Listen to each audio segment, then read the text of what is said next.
magnetic North.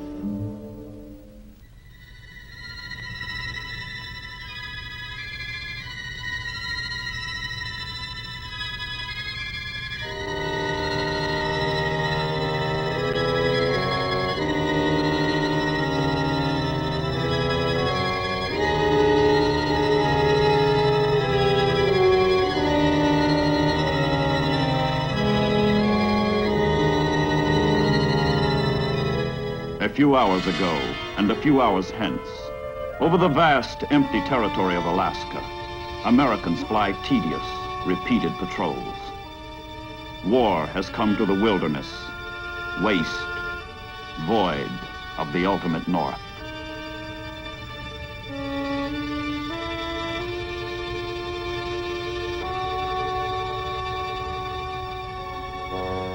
For the first time in history, the vacuum that is the top of the world is filled by major powers who meet there and clash.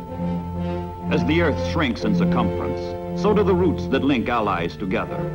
So do the avenues along which enemies attack. The links must be kept clear, the avenues defended.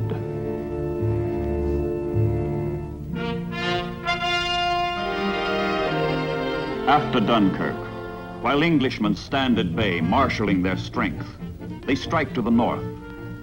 Under Lord Mountbatten, crack commando troops hit key enemy coastal positions with swift, ravaging raids in the ancient tradition of the Royal Navy, the tradition of Drake and Essex.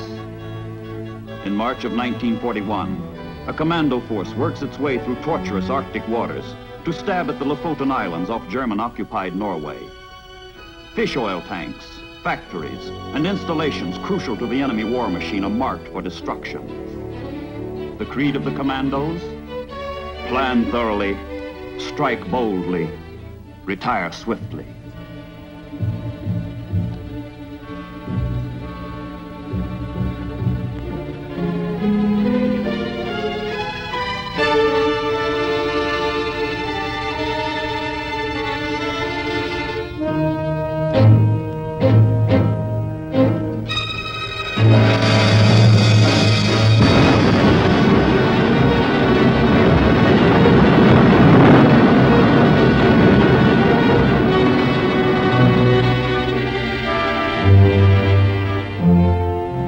Back to England with the commandos goes a mixed bag.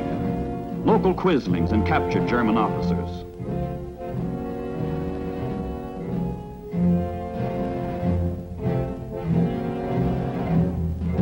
And 350 Norwegian patriots dedicated to democracy's cause, the liberation of their country. Target, Spitsbergen. Ocean, the Arctic. Date, August 1941. Spitsbergen's rich coal deposits and key weather stations are important to the Germans. They must be destroyed.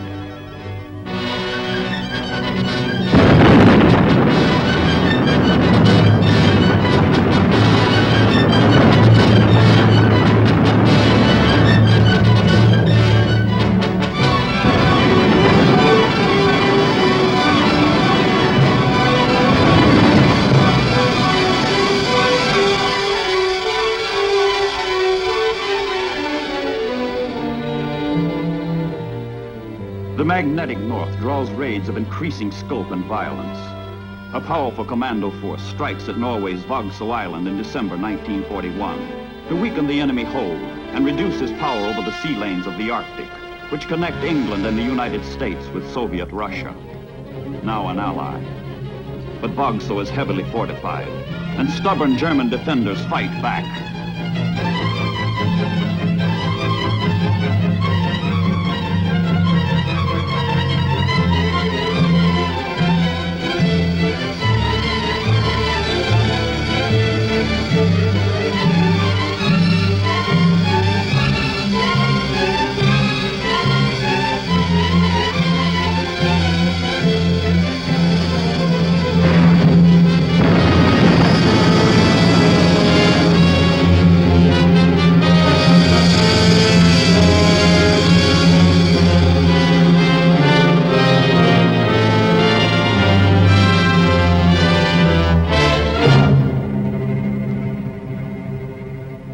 raid is over. 150 Germans are dead. More military installations wrecked. More patriots liberated. More Quislings captured. And the commandos head for home as their countrymen, together with the Americans, determined to get supplies to desperate Russia, no matter what the cost. An ally is in peril, and a lifeline is flung across the top of the world. It is the most expeditious way of feeding embattled Russia from democracy's arsenal, the shortest route. But for the pregnant ships, the grimmest, the harshest, the cruelest.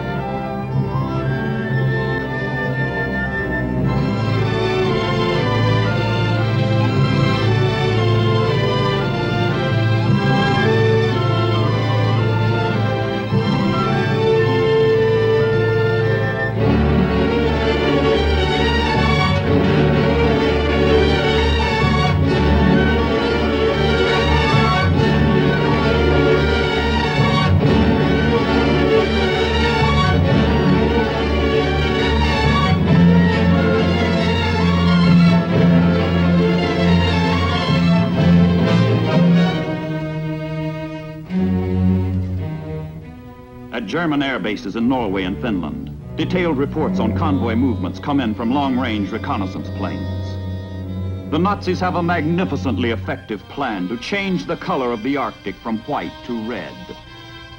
How? Slaughter, slaughter, slaughter.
Smokescreen, a device to hide the convoy and confuse the attack.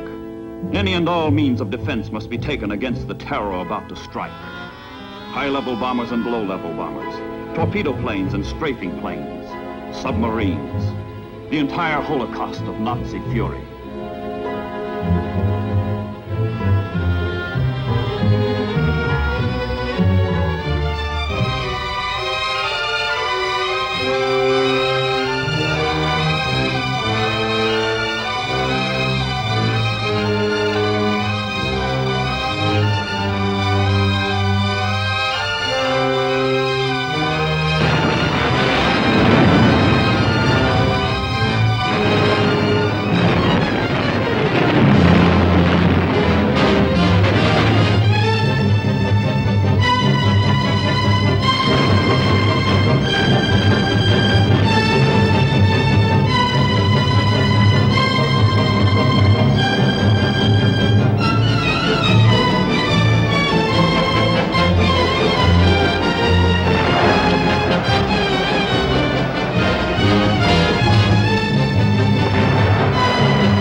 The attack goes on, relentless, unbroken.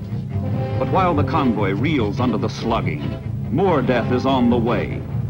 The German surface fleet lurks in hidden Norwegian fjords, waiting to smother any surviving Allied ships. The mightiest warships in the German Navy, von Tirpitz, Scharnhorst, Scheer, Prinz Eugen, Lutzow, are poised to thwart the Allied lifelines. Too wary to be brought to open battle, the ships sortie only for sudden strikes. But when they do, the Royal Air Force catches them and smashes the Germans as the Germans smash the convoys.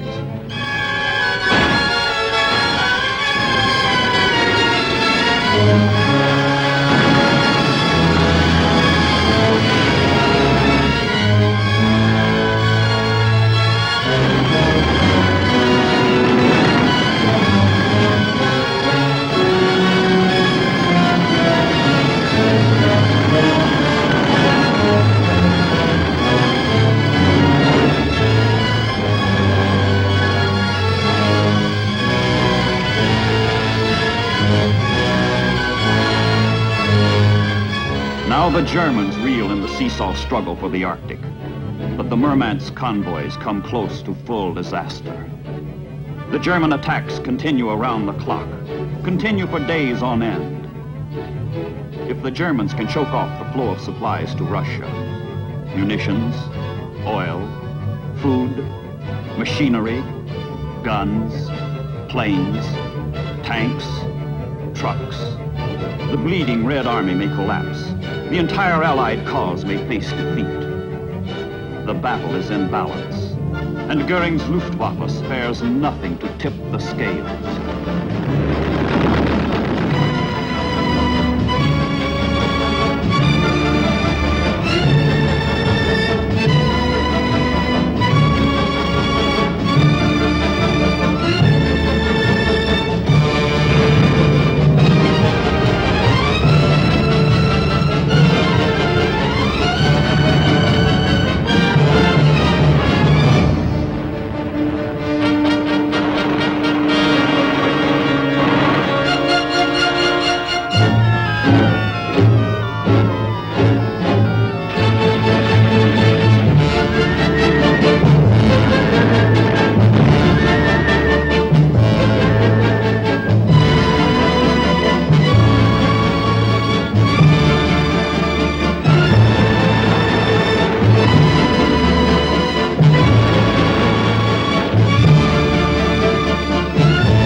In some convoys, only one half of the ships survive. On no other sea route are losses so high, casualties so terrific. Even for those who survive the German onslaught, the end is not yet. Another ordeal, as fierce as enemy action, scourges the ships and men of the Murmansk run. The name of the ordeal, weather.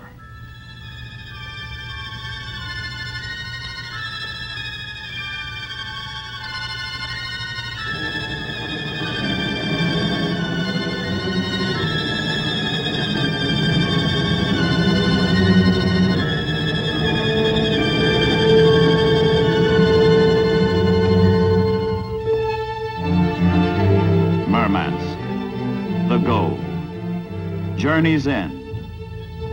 Through its ice-free harbor pour many thousand tons of Allied supplies that sustain a friend whose call for help we are pledged to answer. Here American, British, and Canadian seamen make their proudest boast. Despite Nazi hell and Arctic high water, we deliver the goods that bolster Russia in her darkest hour and help stem the German hordes at Stalingrad.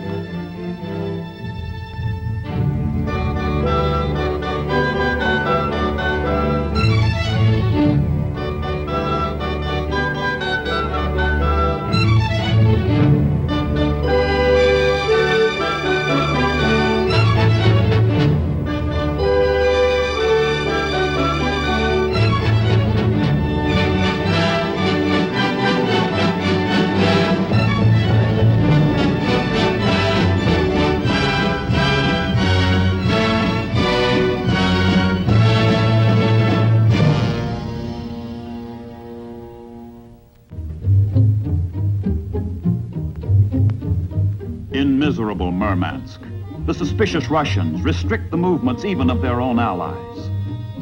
But sometimes surviving Allied sailors meet Russian seamen as friends, as comrades in arms.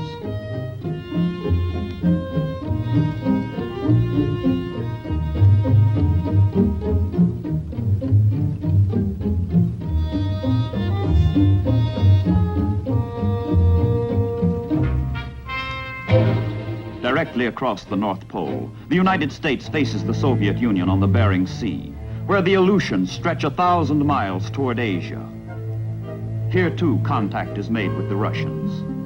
The United States Navy transfers ships of war to the Red Navy. And with the ships goes the knowledge of how to use them.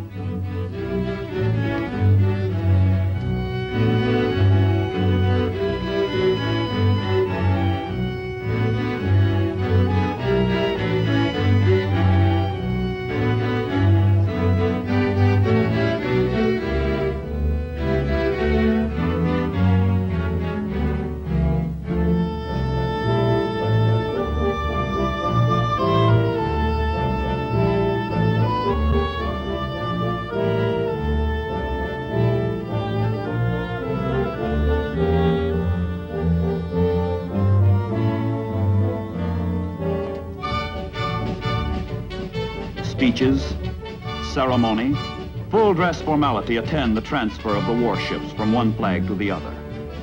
The stars and stripes give way to the hammer and sickle. But the rising sun also flies in these waters, and the Japanese prepare to plant it here permanently.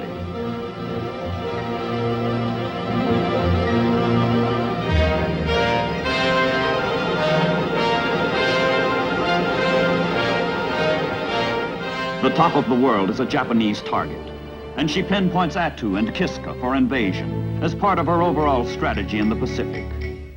The Aleutian Islands are to be the northern anchor of Japan's oceanic defense line. While the Imperial Japanese Navy hits tropical Midway, a mobile force splits off from the main body of the fleet and plunges into the Arctic. Alaska and Canada are threatened by invasion as enemy troops approach American soil. The Aleutians.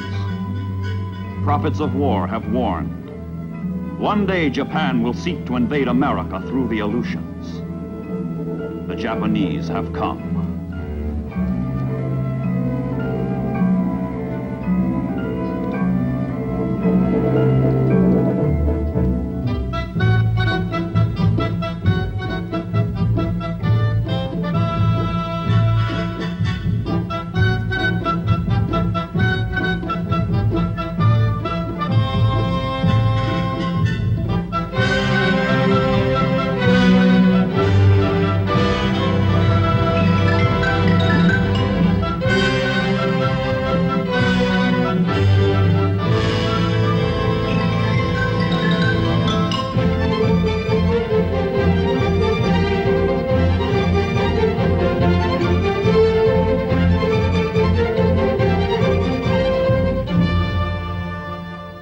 June 1942.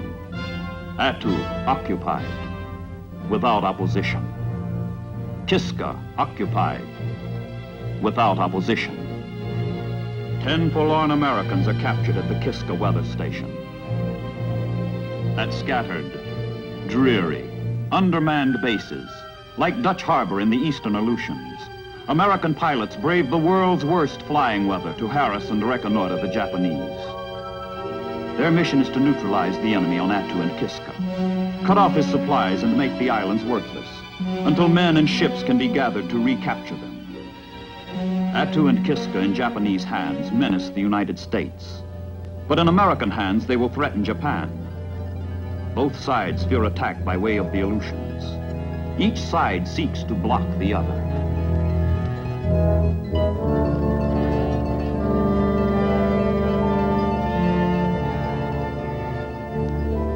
May 1943, the stubborn stalemate breaks.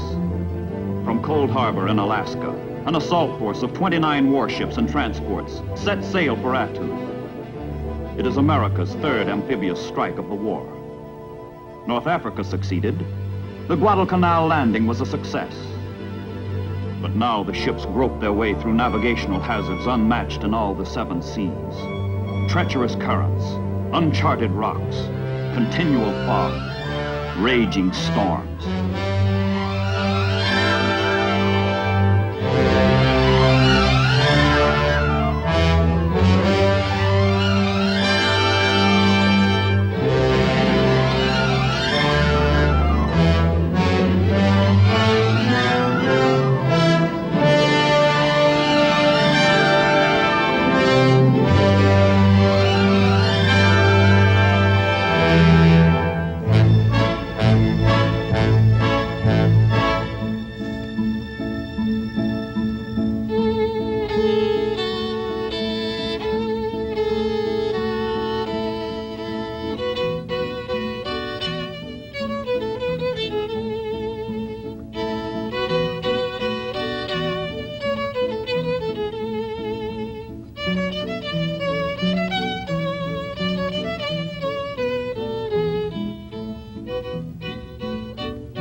The plan calls for a landing on the island's south coast. The place? Massacre Bay. The orders: advance into Massacre Valley, where the enemy waits.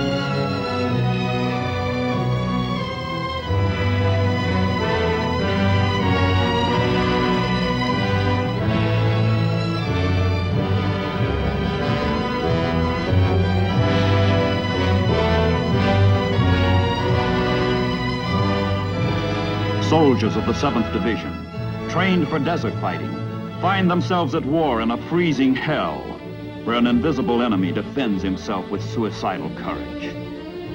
The Japanese, dug deep in ridges, hidden in ravines, contest every yard, every foot. The fight is slow and costly. Massacre Valley lives up to its name. 2,300 Japanese die. 600 Americans die. But Attu is American again, and the Japanese evacuate Kiska. They will never return. Victory over the northern enemy is a desolate victory. The Arctic becomes a theater of military frustration. Nothing more happens to affect the outcome of World War II.